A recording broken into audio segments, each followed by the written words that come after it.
There's no doubt, today more than ever, we all need a little uplifting. Times are scary, and the world can seem lonely and frightening, but God is always present. God loves us and wants us to know He is here and always there when we need Him. The Warriors for Christ podcast seeks to uplift, edify, and encourage you to be the light and salt in a dark and tasteless world. They have new episodes weekly. Be sure to subscribe and share the Warriors for Christ podcast with your friends and family. Find the Warriors for Christ podcast on Spotify, Apple Podcast, Google Podcast, Player FM, Stitcher, Deezer, Amazon Podcast, and on their website, warriorsforchrist.podomatic.net. That's the number 4, warriorsforchrist.podomatic.net. Warriors for Christ, letting the Bible speak and teach for itself. You are listening to the Brian Craig Show podcast, broadcasting from sunny South Florida. Brian is joined by his wife and co-host, Kathy. Follow Brian on social media at briancraigshow.com. And now, Brian and Kathy. Welcome to the program, everyone. I'm Brian Craig, always joined by my wife and co-host, Kathy. Welcome to the program. And please make sure that you follow and subscribe on whatever platform you are listening to us on. Welcome. It's the start of a new week, and the week is starting off a little rough. Kathy and I did 2 segments of the podcast, and then I hit the wrong button. Oh, my gosh. And erased them. Yeah. Because, we pre-record the podcast. We pre-record the podcast like an hour before we upload it, because it's always fresh with what we're talking about.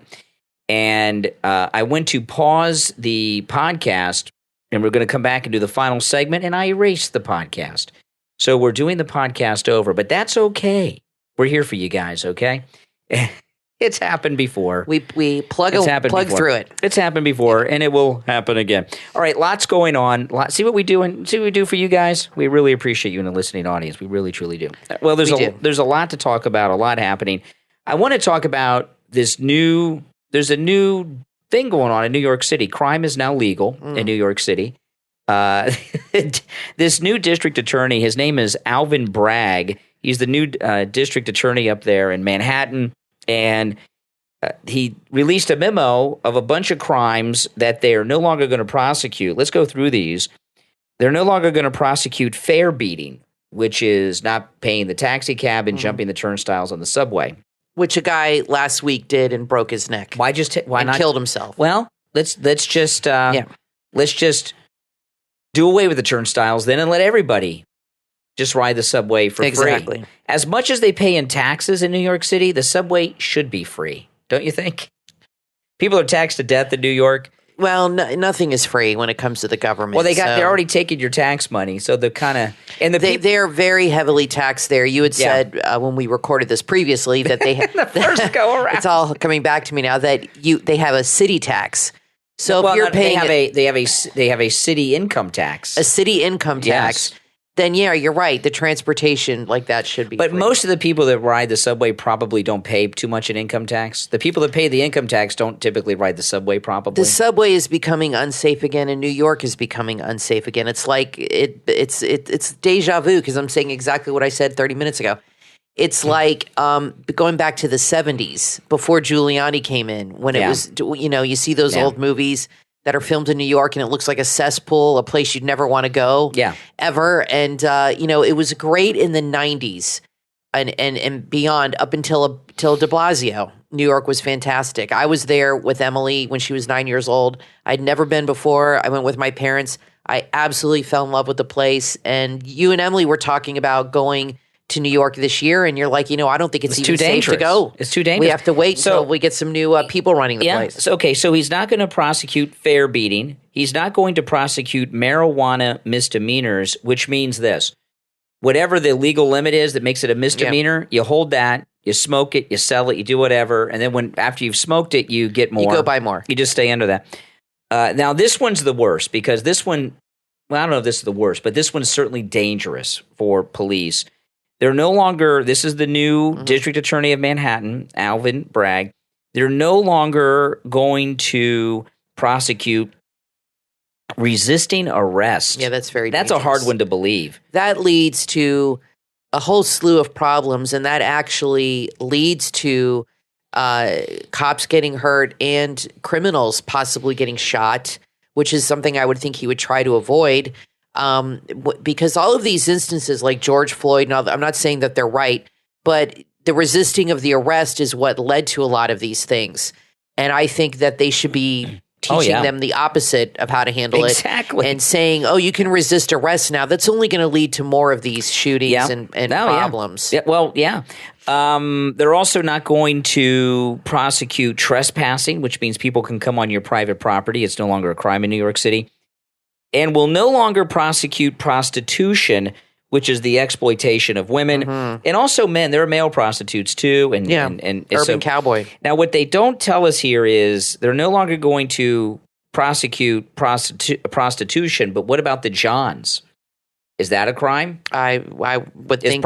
Now, if one of the things he's a little vague on that. One of the things that keeps prostitution off of American street corners is that it's illegal and people don't want to get arrested. Now, if they legalize it, you're going to have hookers all over the streets of New York, flagging people down in their Ubers. Well, yeah, I mean, if you want to make a few extra bucks now, you can just stand on any New York City street corner and make some money. And not me. But I'm saying if you have that proclivity. And nobody would pay for you, and you can. Thanks a lot, Kathy. I'm just kidding. Thanks a lot. I think you could get a few people, but me, forget it. No, I'm way past my prime. But it's the exploitation of women, and it's into sex trafficking, which basically they're legalizing. I never think prostitution is a good thing. It's not good for these women. It's not empowering. Most of these women are addicted to drugs. They get into this lifestyle through being taken advantage of or exploited. Yeah. Some of those women could be in the middle of being sex trafficked and maybe were kidnapped or years ago when they're hooked on drugs so much they don't know any different. And I don't think that condoning that kind of behavior is good for anybody in society. And, it's really despicable. But I don't think – I have faith in the American people. And you see people leaving California, moving to Texas in droves. You see people leaving. They feature people on the local news from New York all the time that have moved down here. Mm-hmm. And they're sick of the crime is the main thing. They're tired of the restrictions, the mandates, and things like that. But now the new thing is the crime. And they're really tired of it. They don't feel safe. Before, they're like, I could walk around. I didn't worry about it. People are not happy. This is a really sick, twisted thing they're doing here. And, this new district attorney, he was born and raised in Harlem, although he does have an Ivy League education. Mm-hmm. I don't know. Joy Reid. Yeah. Now, Harlem, when Bill Clinton left the White House and he opened up an office in Harlem, he turned Harlem into, like a white neighborhood. Yeah. Spike Lee doesn't like that. So I don't know if he grew up after it was turned into a white neighborhood. No, I think probably before. Or before. I think he's like our age. He's 46. But yeah, so he grew up in the 70s and 80s. This is a real sad state of affairs with a lot of people that are liberal that come from areas where they view police as being the problem, not criminals. And that's not a good thing. Police, I love the police, unless they're shutting down restaurants and things like this during COVID. I don't like when they do that. That's not good. But in our neighborhood, we live in a neighborhood I call our neighborhood Copland. We have so many police officers that live in our neighborhood, and they have cruisers they bring home. So we have police cars in a lot of driveways in our neighborhood, and that helps keep crime low because there's police cars here, and people always assume there's a camera going on in there and everything else. So, but guys like this, they grow up in an area where they see their friends all getting jammed up by the police when they're young teenagers, like 13, 15 or whatever. And they think this guy here has liberal guilt. He's got That's exactly right. He's got an Ivy League education. Yes. A lot of guys that he went to elementary school with are probably in jail. Got jammed up, and he went to Harvard. He went to Harvard or Yale. I can't remember which one. So he's going to fix the system. So he thinks that everyone in his neighborhood did not get an Ivy League education like he has done is because the police jammed them up.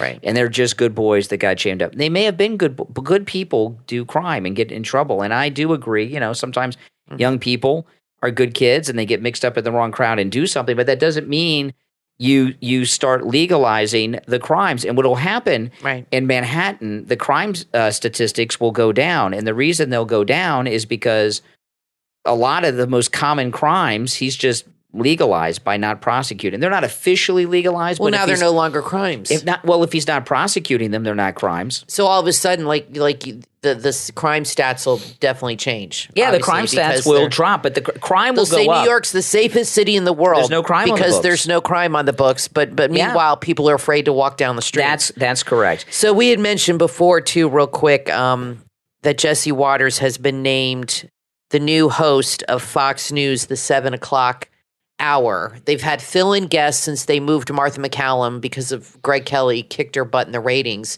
So now they've got Jesse Waters going up against Greg Kelly, which I think is a good pick. Well, okay, now he's a personality for sure. The 7 o'clock time slot at Fox News, Martha McCallum had that for quite some time. Yeah.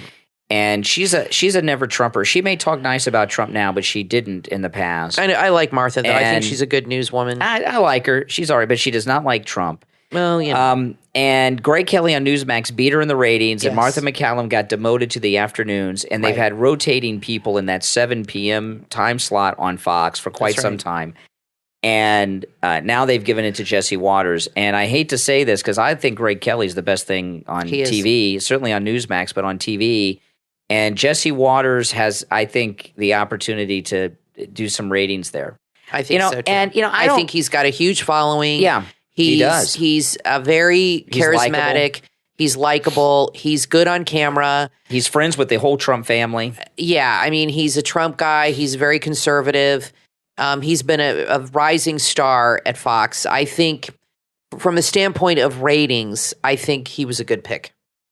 Well, this move with Jesse Waters, who has a big following already because of the Five. He's on the Five for years. He was with O'Reilly.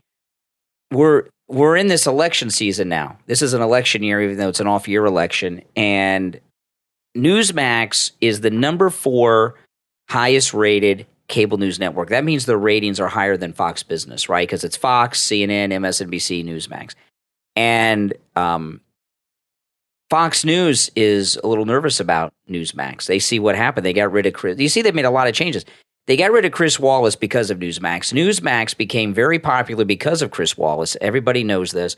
And putting Jesse Waters in there, I think it was a direct attack ratings-wise towards Newsmax. And I think Greg Kelly's not happy about it. But, I know. He's very good, Greg I'll Kelly. still watch Greg Kelly. He's my favorite. I love his show. He has great producers, great content, great commentary. Jesse Waters is too much of a fraternity guy personality. I agree. For me. I like Jesse. I need someone more grown up. Yeah, I like Jesse on the Five. I like him. I can take him in small doses. I think he's a good pick, though, because he is a huge personality. He's very popular. I don't think I'd watch his show for an hour, but he's got a great spot. He's leading into Tucker. So you've got Jesse now and Tucker. Hannity, to me, is a throwaway. Most people I talk to find his show boring. He repeats himself incessantly. I mean, you watch one show, and it's like watching the show for the year. Yeah. It covers you for the whole year. Yeah. Tucker is much more fearless with his content and says things. But another interesting thing I was telling you earlier is we had mentioned on a previous show how Joe Rogan is leading Fox. And the same thing is happening. He just joined Getter last week. Joe Rogan, it was a big deal. Well, now Tucker joined Getter today. So here you have another example and that's of a direct Joe Rogan leading the pack. I take that as an attack on Trump's new social media platform that is going to go live in February. All these big heavy hitters, now they can join both, but his social media platform better be spectacular. Now, I want to tell everyone as Valentine's Day approaches, there is no greater gift than the great products at MyPillow.com. And with our promo code Kane at checkout, Kane, you can take advantage of every special at MyPillow.com, no matter what it says. Hannity special, War Room special. Those guys got millions of dollars. Use our promo code, okay? You can use our promo code with those specials and every special you see at MyPillow.com.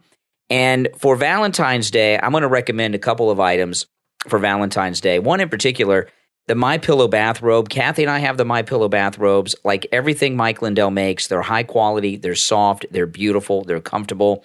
We've had them for about a year now.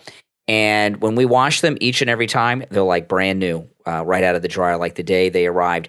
We have the heavy bathrobe. They have a new lighter version of the bathrobe. They have a lot of new colors in too, many colors, a lot of new colors, and they're in sizes for both men and women. All of them are in stock. I checked today. All of them in all colors are in stock. And with our promo code Kane at checkout, Kane, 30% off the MyPillow bathrobe. They have a brand, and these, his and her bathrobes make great Valentine's Day gifts. There are many other items there. As I said, they all make great Valentine's Day gifts. Mm-hmm. And you can use our promo code Kane at checkout, Kane, for every special you see at mypillow.com. We'll take a quick break and be back right after this. If you love unique silver jewelry, you need to check out Silver City 925 on Etsy. There you will find a collection of vintage sterling silver jewelry and Native American rings for men, women, and children of all ages that are a tribute to cultures from around the world. From traditional Navajo and Zuni rings to Art Deco rings, poison rings, and animal rings. Silver City 925 on Etsy brings to you a variety of styles. They're beautifully designed vintage settings with gorgeous gemstones, including turquoise, amber, lapis moonstones, onyx, coral, tiger eye, and a lot more. Rings are like many sculptures that can be worn on your fingers to express who you are. Whether you are searching for yourself or a gift for a special friend or relative, you will always find something extra special at Silver City 925 on Etsy. Go to the shop right now and start shopping. Etsy.com/shop/Silver City 925. Share the link on all of your social media so your friends can shop at Silver City 925 too. Etsy.com/shop/Silver City 925.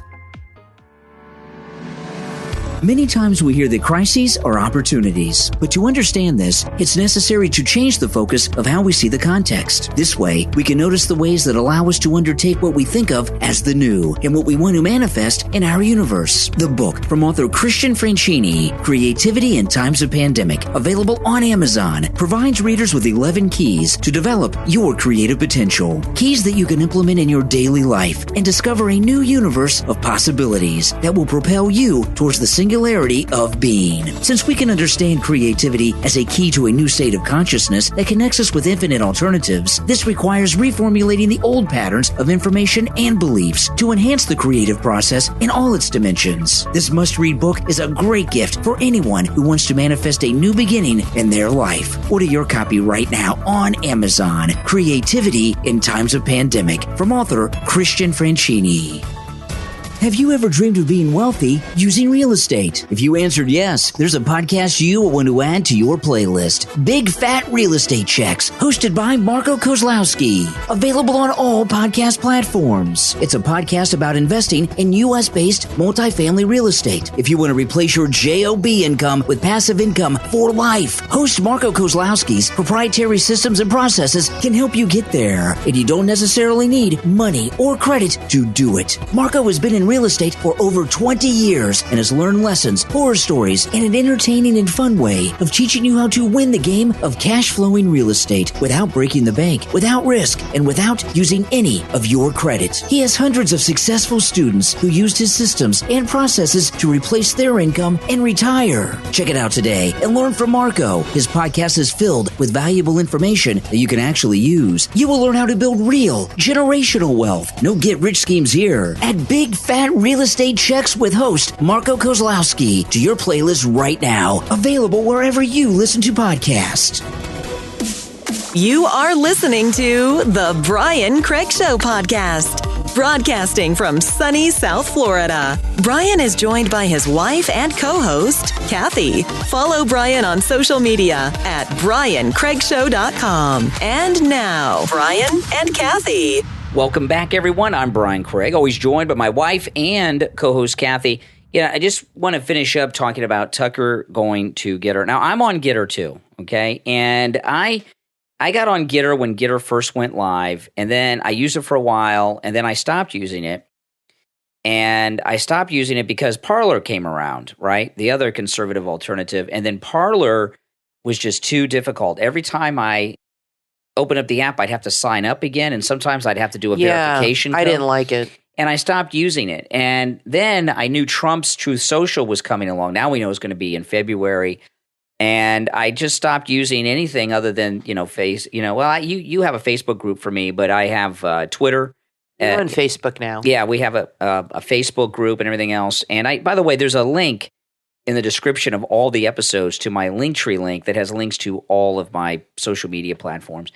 And so I use Twitter. You've got my Facebook group. I'm on Instagram. And I was waiting for Trump's thing to come around. And then Joe Rogan went to get her a couple weeks ago, and a lot of people have gone to get her lately.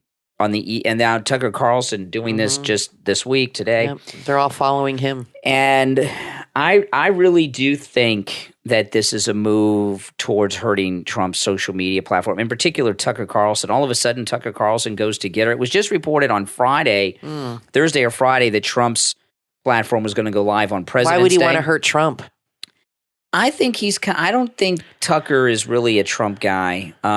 Well, he just did that whole special Patriot Purge on his... But that doesn't mean he's a Trump guy. No, but that defends January 6th people. Yeah, I mean, these very high-profile guys going to get her all of a sudden right now on the eve of Trump's platform going live is I disagree with you on that. I don't think that's just a coincidence. I don't agree with you on that. I think it's because Joe Rogan's on there, and I think Tucker does not want to be left out.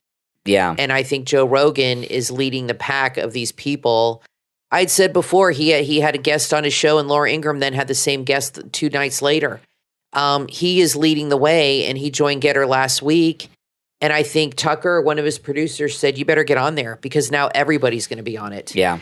And so I think it's more about that than anything. Yeah, I mean, we're in for some rough times, and the thing, all these different social media platforms, there's too many conservative alternatives. If what's happening with the conservative alternatives is it's splitting the conservatives up too much. And when President Trump was on Twitter and everyone was active in using Twitter, we were all in one place, and that made us a messaging force to be reckoned with. And if we're on too many platforms that are considered conservative alternatives, you are losing your influence by being spread out so far. I agree with you. But someone like Joe Rogan or Tucker can be the kings of Getter because they're so big, they're so popular, and they'll immediately get millions and millions of followers, and that gives them a lot of influence personally. But as a movement, to be, President Trump on Truth Social wants it open to everyone, not just conservatives. Well, and it's more lucrative for him to own the social media platform than to just be on it. And he has control. A lot of people say, well, President Trump should have gone to Getter and Parler.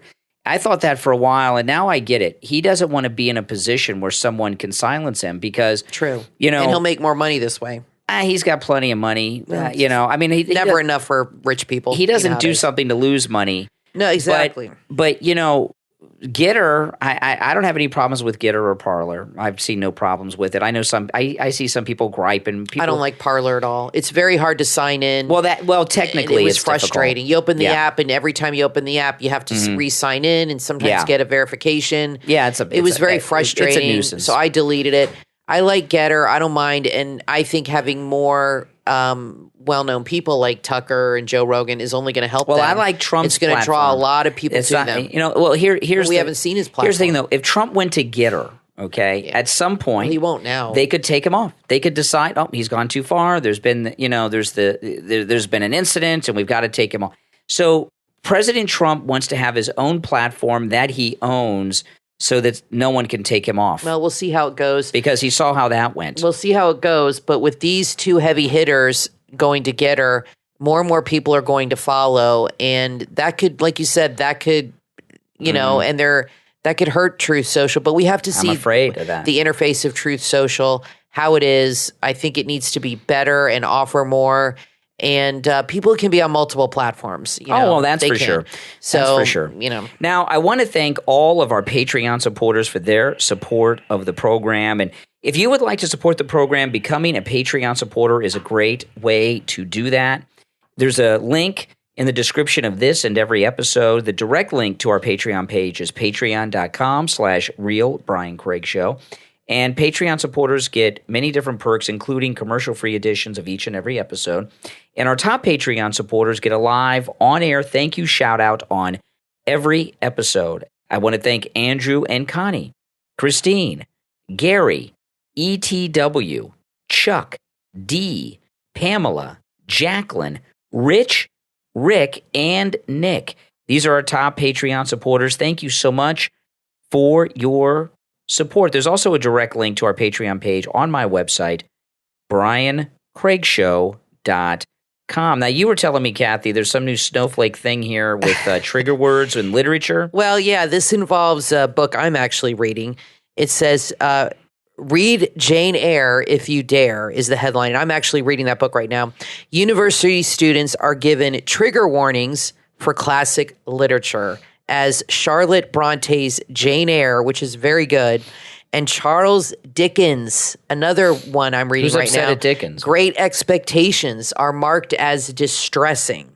Why? It says here, university students have now been given a trigger warning that Charlotte Bronte's Jane Eyre and Charles Dickens' Great Expectations, both huge classic pieces of literature, both contain passages they might find distressing. No. Critics last night described the cautions given to students at Salford University as absurd. These are people criticizing these trigger warnings. Tory MP Andrew Bridgen said it was ridiculous that adults have to be protected from the stories that generations of children have been able to cope with without being damaged. And actor Simon Cowell, who appeared in several Dickens adaptations, joked, saying, I don't think the university authorities have gone far enough. I don't know if he's joking or what he means. He always says a more helpful alert would be, warning, this book may make you think. In extreme cases, it may even make you feel. I mean, it's just ridiculous how they're raising these young people that anything that could possibly be mildly, you know, it's one of those things. Half the time, people don't even know they're being offended until somebody tells them. Yeah. Or they don't realize something. That's so true. they feel reading Great Expectations about an orphan or Jane Eyre. The particular passage in Jane Eyre, it says, Jane Eyre charts the romance between Bronte's titular heroine and the troubled Mr. Rochester. It says Victorian readers could cope with tales of workhouses and children being groomed into criminal gangs, but we are in danger of creating a dystopian future far darker than any Victorian novel. The warnings accompany a reading list given to students at Salford's BA English Literature course and have been revealed in response to a Freedom of Information request. The university warns undergraduates there are scenes and discussions of violence and sexual violence in several of the primary texts studied on this module. Some students may find the context very distressing. Well, I mean, I'm reading Jane Eyre. In the beginning, it's about her childhood at the beginning, and she has some child abuse issues, being beaten and locked in closets and things like that. So they're afraid that kids who are actually abused that might read this book, I don't know many kids that read Jane Eyre, might upset them so much. I think if they're actually being abused, their living situation is what's upsetting them more than anything. What about Harry Potter under the stairs? Exactly. How about that? And he was abused by the Dursleys until he went away to absurd. to Hogwarts. You know, the thing about this move to protect everybody. This is about this attack on the classics. This is about two things. One, all the classic books are too heterosexual for the snowflake generation. They don't like that. There's only two genders, and true. And all the women want to marry a man, and all that. The other thing is, this is an effort by very bad people to wipe out Western civilization, and you do that by wiping out literature. If you went that's a big part of it. If you go to it's like book burning. 8th, 9th, and 10th grade is when there's all these required reading things of literature. And if you went to 8th, 9th, or 10th grade classes on their required reading list, most of you listening to this program will not have heard of any of the books. I would love to know what's on those lists now. They're all by Tommy Morrison and people like that. They're not by white people. And because that's they're not bad. Classics. They're not classics. They call them the new classics. Is what they call them. And they're wiping out our Western civilization being taught. That's why they don't like these books. It's ridiculous that you have college students. College is a place where you're supposed to really think and be open-minded and explore new things and have critical thinking skills and learn to discern for yourself. And this is a prime example of Big Brother discerning for you and thinking for you and telling you how to feel and protecting you. You don't need the government to protect you from a book, okay? It's just a book. It's not going to change your life in a negative way.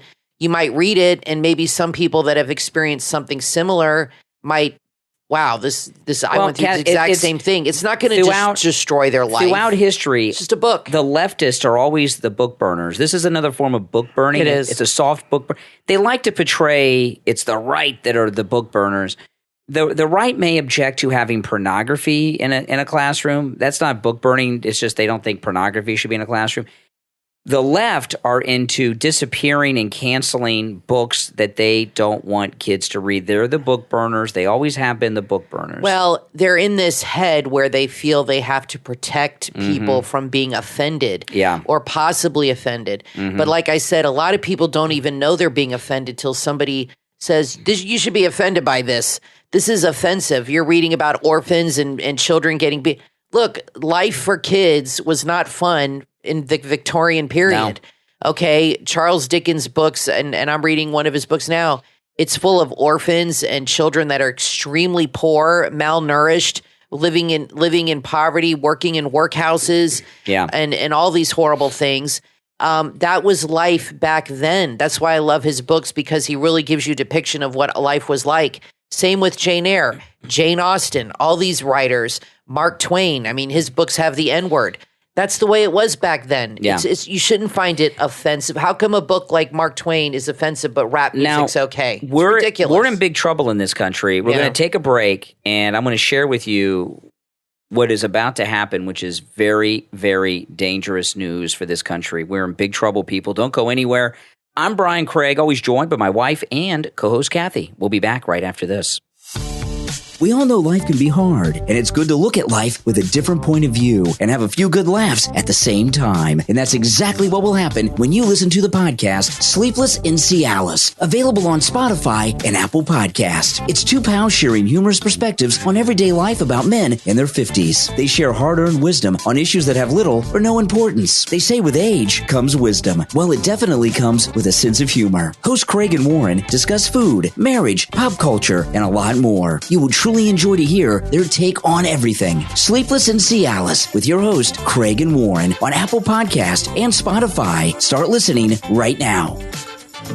From author Ozark Mark comes your next must-read book, Letters from St. Nicholas, available on Amazon. Letters from St. Nicholas is an inspiring tale which tells the story of Nicholas Gunderson, a pastor who loses his way and finds redemption through a spiritual awakening at a Salvation Army Center in Chicago, as well as purpose through participation in the St. Nicholas Society. Through the society, Nicholas receives a placement as a pastor at a church in Southwest Missouri, through which he writes Christmas letters from St. Nicholas to individuals he knows that are dealing with different struggles, making an impact on their lives. Letters from St. Nicholas is a story of hope and redemption with second chances for people who have fallen. Readers will enjoy this story of tragedy and triumph to be reminded of the true meaning of Christmas, the gift of our Lord, Jesus Christ. Letters from St. Nicholas from author Ozark Mark is available on Amazon in Kindle and paperback. Order your copy right now.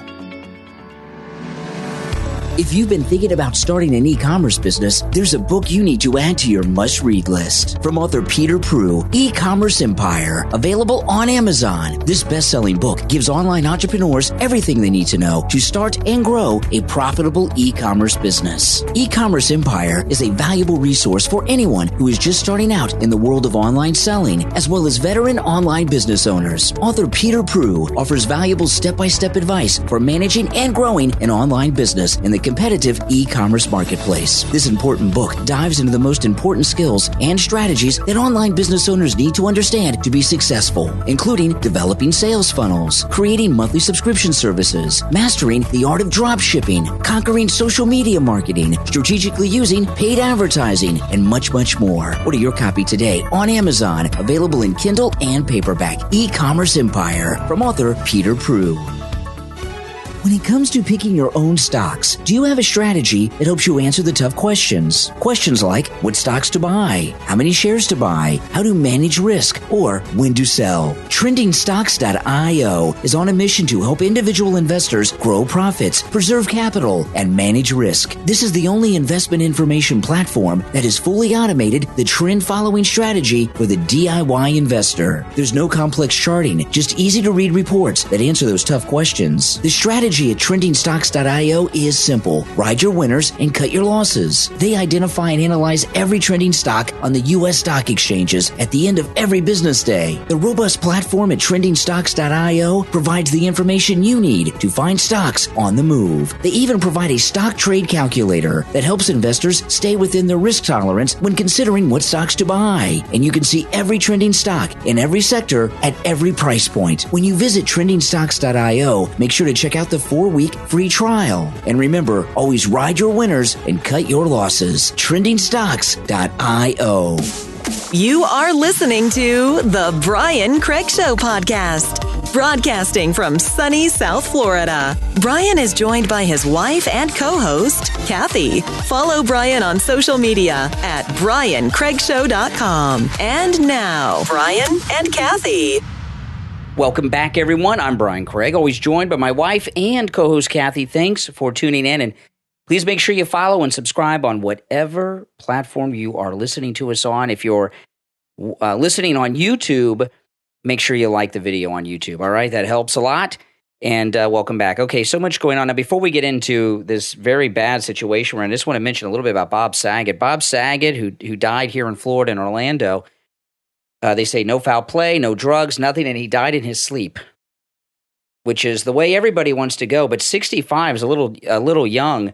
You know, the thing about Bob Saget, and I'll say that, I'll be completely honest with you about Bob Saget. I never thought that guy was funny. I never really liked Full House, and no. I really couldn't stand that show, to be honest with you. I was never a fan, and I don't think he's funny at all. I never thought he was funny. I've seen him on talk shows and interviews, and he always thought he was funny. He used to do the home video show, and I mean, I hate to knock the guy; he just died yesterday, but he was like not a funny comedian to me. And that show was before our daughter, so it was popular like before our daughter. No, was it around. was in the 90s. So we never really watched it. Yeah, the little bit I've seen, I've never liked. No, but I just I don't know. I just never, and I don't know if you guys agree with me. I just never thought Bob Saget was funny. And I saw him on an interview once, and they asked him, "Were you always funny?" I don't remember what show it was. And I'm like, "Was he always funny?" He never was funny. No, I don't think so either. But he had done a stand-up act that night.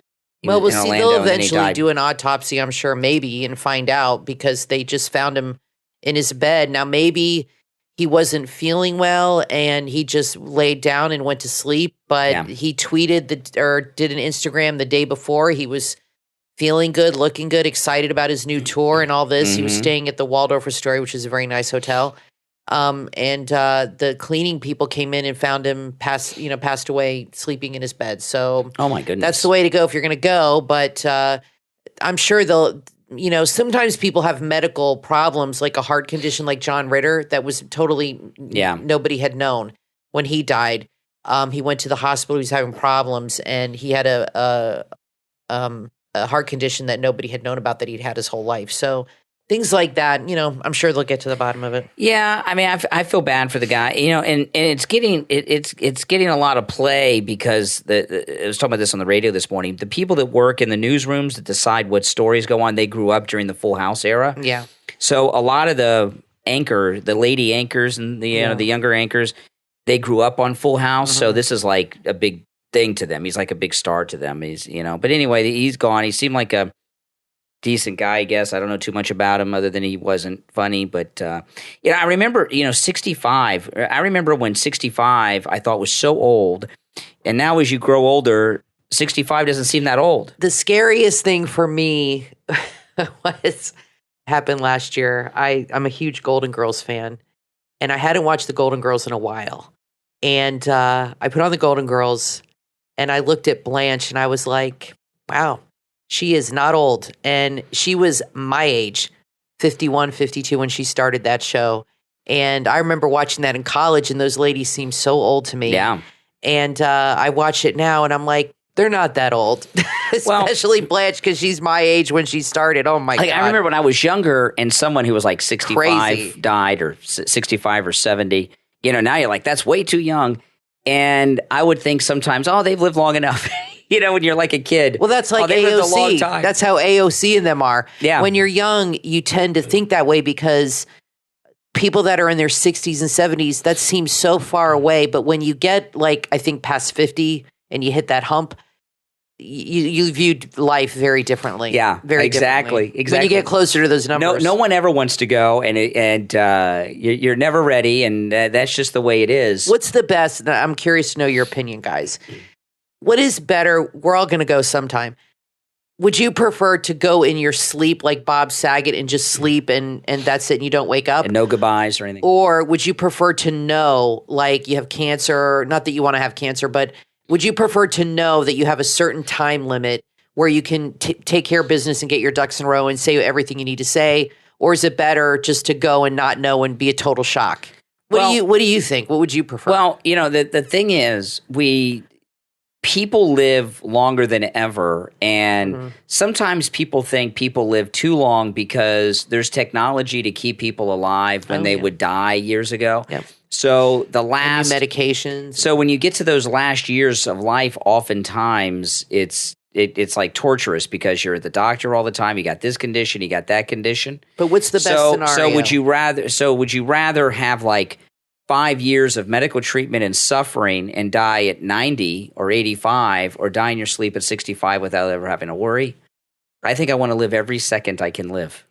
I don't want to go a second early. People say they want to go in their sleep, but then that's good when you don't want to suffer. You really don't. I've seen people that have been sick, especially cancer, and fought it for years and years and years, and it was no fun. Absolutely horrific way.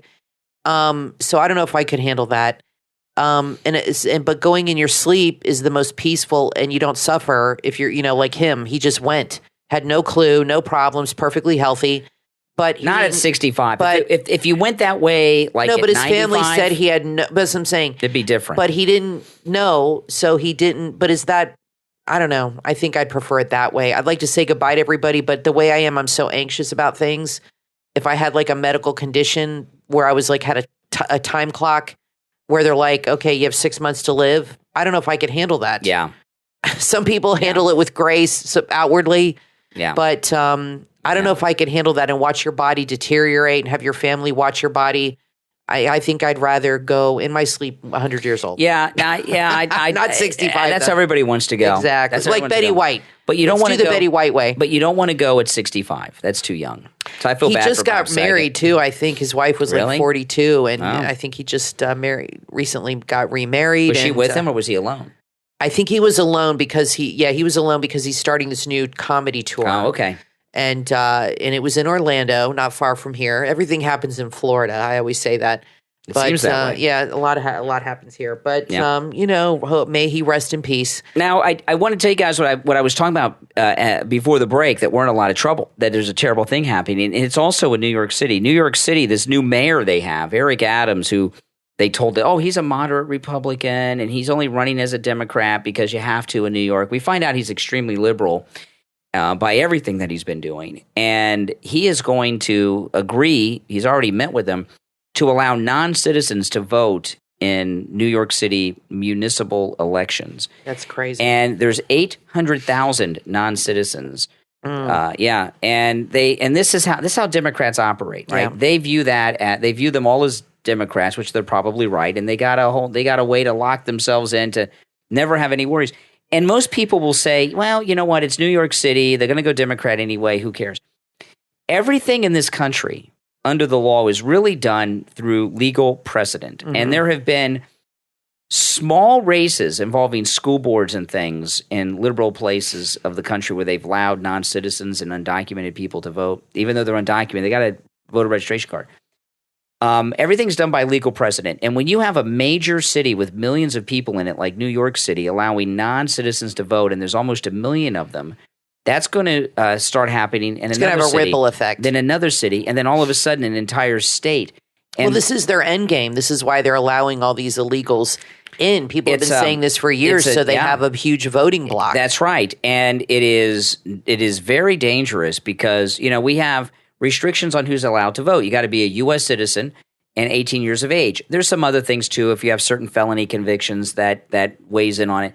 But to have and what they say is, well, and this is what they always say, well, they pay taxes. That's not really true.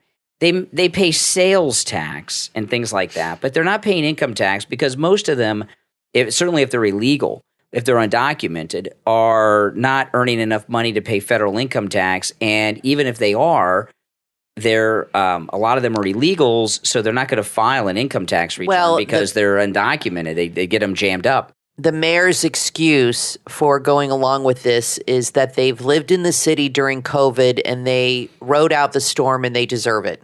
Yeah. So again, COVID once again is being used for political purposes. Yeah, that's exactly right, and it's not good, and it's only a matter of time before an entire state does this.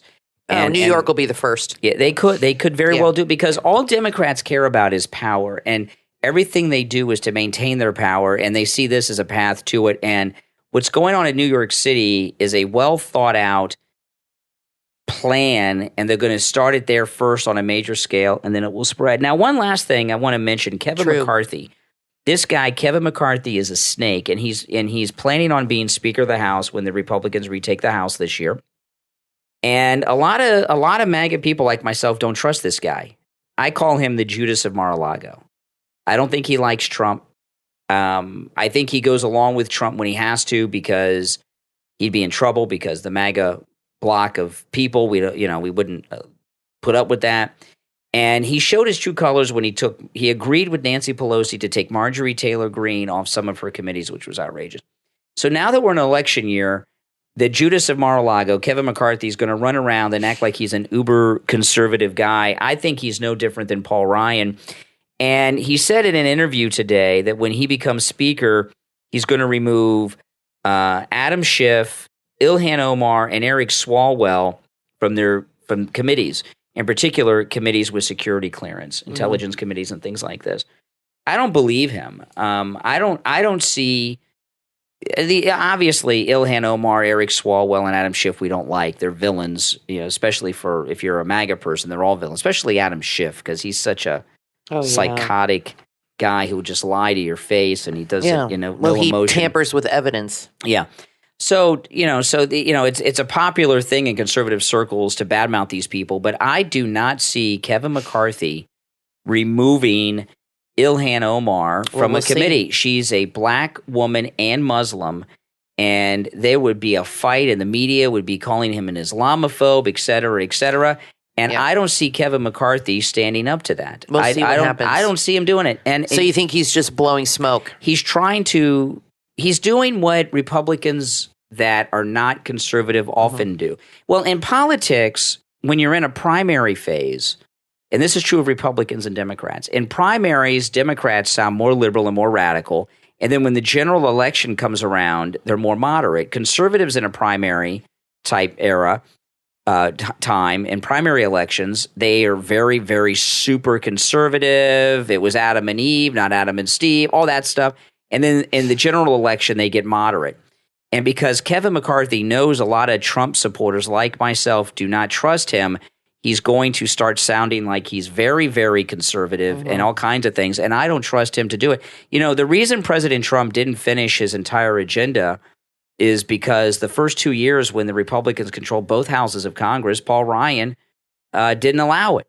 And I don't see any difference between Kevin McCarthy and Paul Ryan. I'm sorry. I don't. You guys, they're both rhinos. You let me know in the comments. Do you honestly believe that as Speaker of the House, Kevin McCarthy would remove a black female Muslim from committees in the House of Representatives?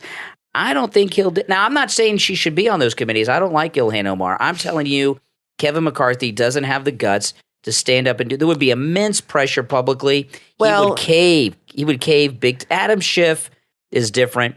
A lot of the reason these politicians make these announcements of what they're going to do is they want to gauge the public reaction. Yeah. Instead of just doing it and dealing with the backlash or whatever may happen, the consequences or whatever, they throw it out there or have it leaked or have somebody say it so they can see what the public opinion would be, what would happen.